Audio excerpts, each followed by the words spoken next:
Hey guys, welcome back to the channel. I thought we were due a van update because, well, there are things that have happened to Travis that I've not been able to share with you yet. You might have noticed one or two changes. They're quite subtle, but they're there. I stood here about a year ago, just over a year ago, with my then new Ford Transit. This is Travis. He's a 2011. He started off life as an enterprise hire van, so God knows how many house moves he's done.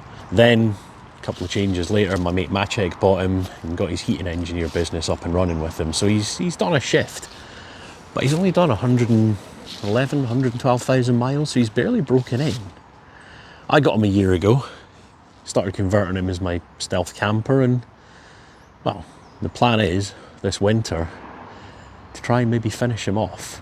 Still a few things to do, but there has been a lot of progress, and like I said, one or two things that I probably should have shared with you sooner that have happened to him. So let's get caught up with where things are, shall we? Well, it's maybe not as long as I keep thinking, but honestly, there's been so much progress with Travis and loads more to get on with over the winter. 2025 was my first full year with a van, and we fairly got around.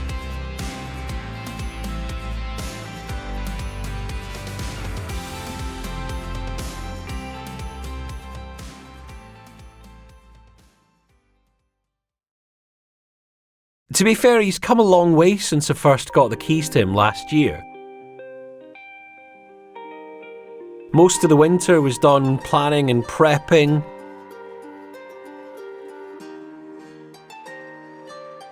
And welding. And then around the time of all Fords, of course, there was another push to get him presentable. And since then, I've been hard at it, doing even more work. I'm really fortunate with work that I'm able to get a hold of second-hand parts. Things like this sun visor and bonnet protector, even if they were a pain in the backside to fit. Massive thanks again to Ian and Davey, my workmates, who, along with their nephew, managed to get this on the van without drilling into the glass. So we ended up spraying the plastic cover caps just to make them more presentable. And I honestly think these make such a difference to the van.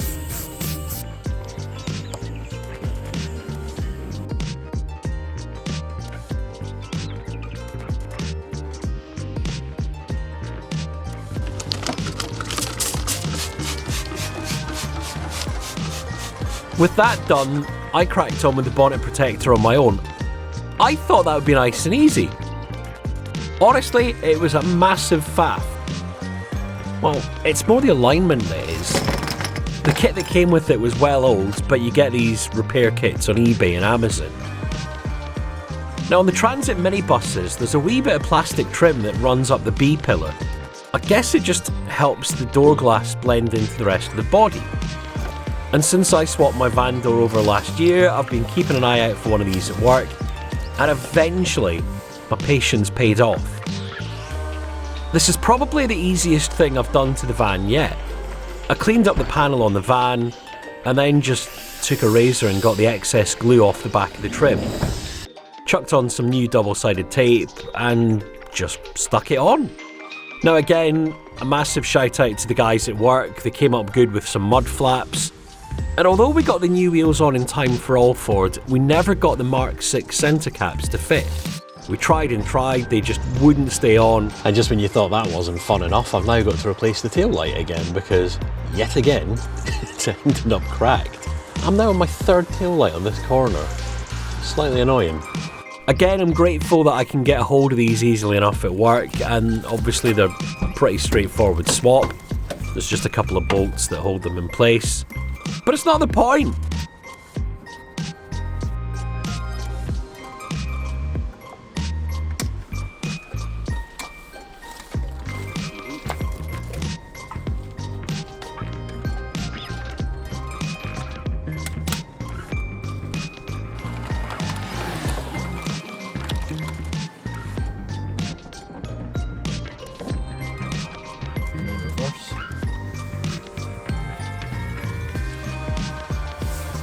Easy.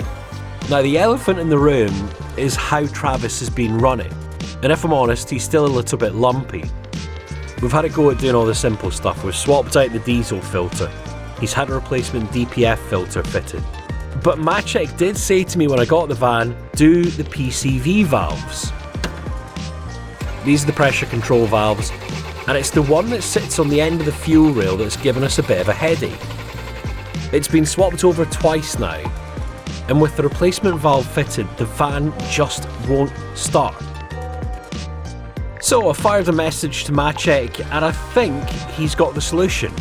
So that's the offending sensor, and what I'm told is if we plug it in and then give it power with the engine running, it'll turn rather than just cranking the engine, because at the moment we put it in, we give it power, we try and crank the engine and it'll just crank and crank and crank and won't actually spark up.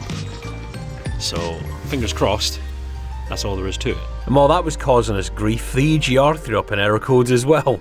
We got a replacement from the yards, and then I ordered a new gasket kit. Now, do you fancy playing a game of how much was that gasket kit? 35 quids! And in the end, only used one of them. But it has made a huge difference. The spluttering's kind of died down, although he is a little bit on the smoky side still. So yeah, there's been quite a bit done, but over the winter I think I really need to focus on the inside of the van because, well, there's not really been that much progress, if I'm brutally honest.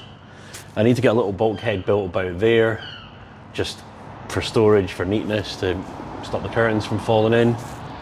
And I definitely want to rebuild that unit as well. It's done a turn, it's been useful, but I think I could build something better, hopefully. So there we go, that's where we're at with Travis. I genuinely think doing that last bit of the fuel rail, the last PCV valve, I think that's going to make such a difference.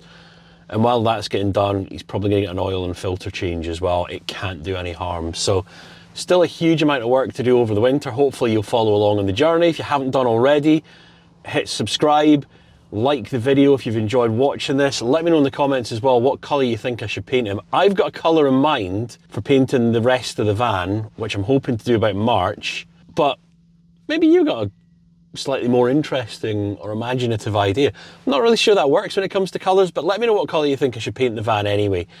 And like I said, follow along because there's going to be plenty of updates over the winter.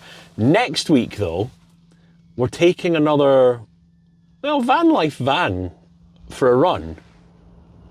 And what if I said to you it was an ex-Top Gear one? See you next Sunday.